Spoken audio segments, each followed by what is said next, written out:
The story of how I met my guardian angel begins back in 2000.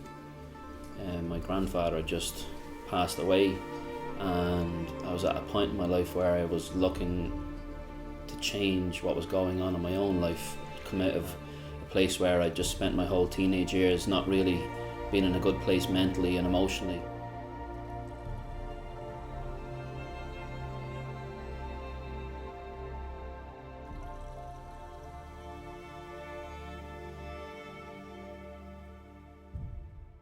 The reasons behind that was because something happened to me at 12 years of age, and I was carrying this deep dark demon with me. And I hadn't the strength to go home and tell my parents about what had happened, so I carried this horrible pain with me for quite a long time. And through my teenage years I got a little bit lost.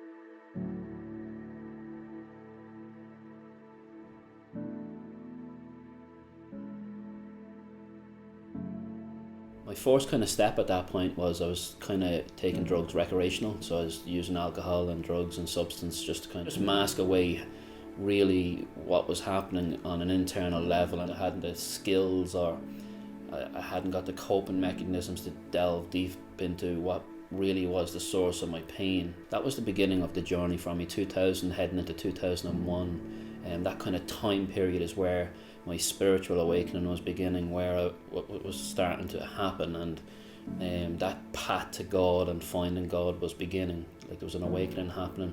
Was I fully aware at that point? Not exactly, but that's kind of the starting point. I have no regrets for my past, you know, like when I look back into my past, it's not like I'm carrying this heavy burden, but there's been points in my life when I did look back into my past, and maybe that past was playing up right there, right then, in that moment. And you know, it's like there's been so many things that I've been blessed with in life to be able to come true, even if at the time they looked so painful, and they were painful, and maybe it seemed like it was never gonna pass by, like, and it was like you were maybe stuck in that moment. But you know, when I reflect back on my past and I look at the experiences, even when I reflect back to like 2002 when I tried to take my own life, it's like looking at myself then and looking at who I am now is like completely, I actually feel like there's so much growth in that time period where I really grew into being able to heal and to be able to just understand and to be able to calm down my mind. And in my book, How I Met My Guardian Angel, you know, I talk about that 2.5 years of my life in the first book, about, you know, the journey from darkness to light. And I guess I've been in and out of the darkness and light so many times in life, like from suffering from depression from the age of 13 years of age, when I was 13, all the way up to my 20s.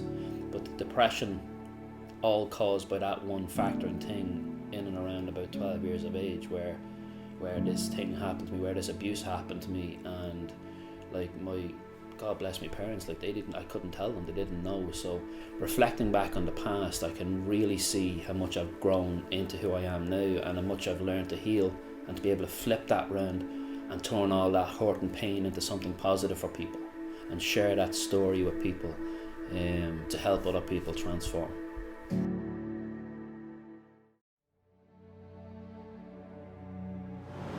Growing up in Drogheda was a very interesting place, like this, a big town and such a big community, and it was an amazing place to grow up, but it had its own challenges. And for me personally, growing up, I come through many different things.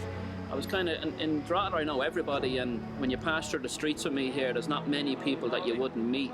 And I had lots of great little adventures growing. I can self-reflect and look back in my life when I kind of, even being on this street here, Lawrence's Street here, standing right in front of St. Lawrence's Gate, and such an amazing monument in our town and such a great place of heritage. But I can see myself travelling up and down the road here as a teenager, or even on a night out, you know, maybe where I was out with friends and that, and it kind of brings me back to deep feelings of like growing up in such a big town and having to put this exterior on, you know, to kind of protect myself. And that was kind of what it was like you kind of had that little bit of fear growing up, and you didn't want people to, because I was kind of bullied a small bit when I was younger, and that kind of had an effect on me as well. Like, I'm here at St. Lawrence's Gate, I'm right literally 2 minutes away from the secondary school I went to, St. Lawrence's, and I'm looking at this building here, and actually this building, when I was in secondary school, was a shop, and I can see myself running down here at dinner time or lunchtime, you know, to come down and get stuff in the shop. So Drogheda is an amazing, cool town, but it's such a big town it can swallow you up quite easy. But I have lots of good feelings about being here.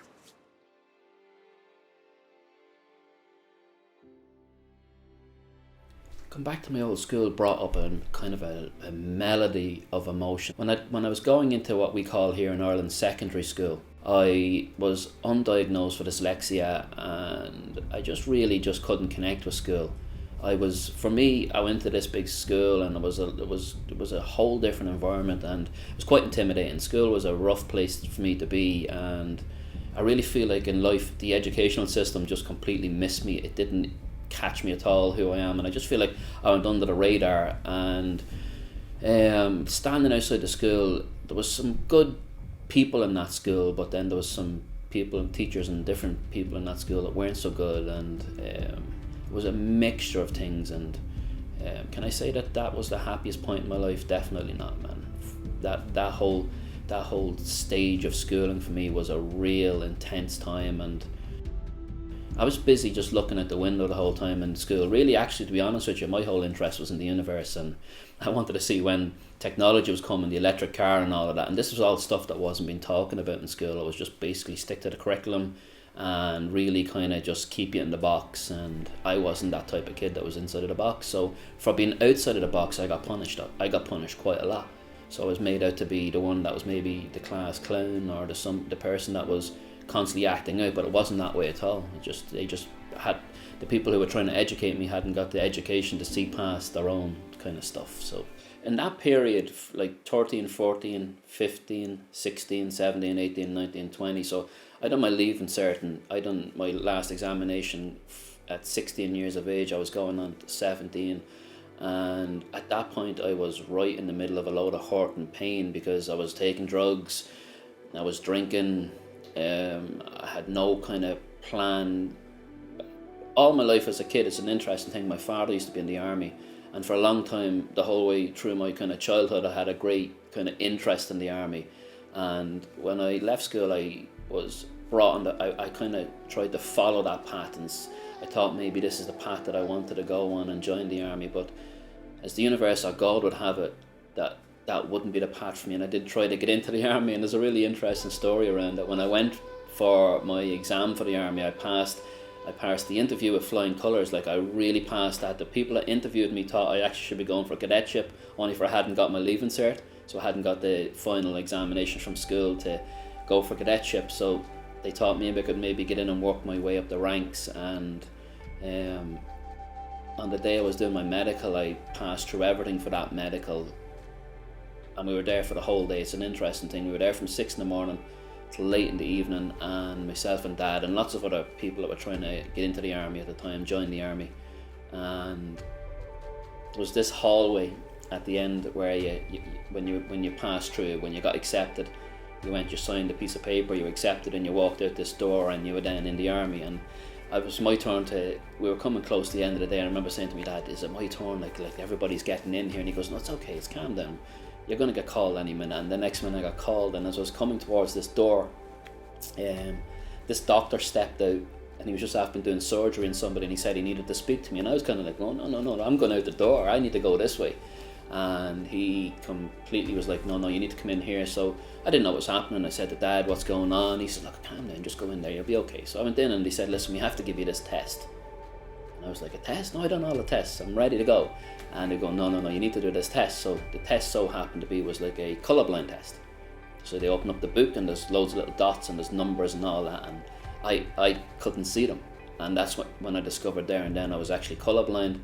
And then that's when I discovered there and then I wasn't getting into the army. And this was a real hard time for me, because maybe I thought in myself this was where I needed to be at. This was the structure. Maybe this was what I was going to use for dealing with past hurt pains, but it wasn't. And at that point I couldn't see that there was a greater picture coming.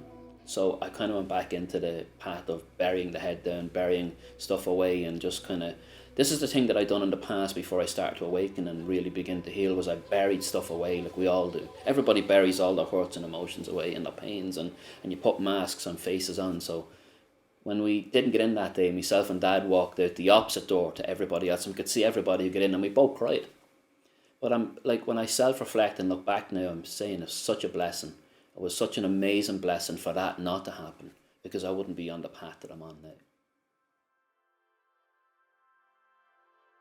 Ashleen, would you say that Robbie and his story has helped you with your own personal growth? Well, I suppose every human being is on their own journey. We all have our own paths to walk, but I truly believe when you're on your journey that it's good to seek, not help, but good to seek guidance if you need it, good to have a like-minded person to speak with. It's good to get help if you're feeling really crap. And in my own life, I faced difficulties like everybody else, and I've had times where I'm overwhelmed with my work and private life and everything, and I've come to Robbie numerous times. Sometimes I suppose overwhelmed is the word, and kind of, how am I going to keep going, and what do I need to do, and kind of a bit, maybe sometimes even on the journey we can get a little bit lost or distracted, or just not sure of ourselves and of our strength and our own power and all of those things. So when I came to Robbie, I kind of had my own answers, but just didn't know how to articulate them, or what was truth, I suppose. Robbie's book brought a lot of tough memories back for me. A lot of the things in his book as well, it hit home.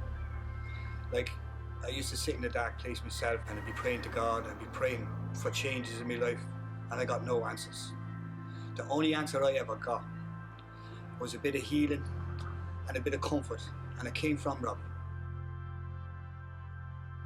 After I met my guardian angel when I first landed home in Ireland in 2003, I began to tell people then I was going to write this book, and I remember people even looking at me then, and they'd laugh and joke, and just, I guess a lot of people didn't know what way to take me, because they remembered Robbie before he went to America, and then the Robbie that came home was way different. I was completely navigating back to who I was. So when I wrote the first book, things didn't pan out for me the way they were meant to, and things just didn't turn out exactly the way they were meant to at that point.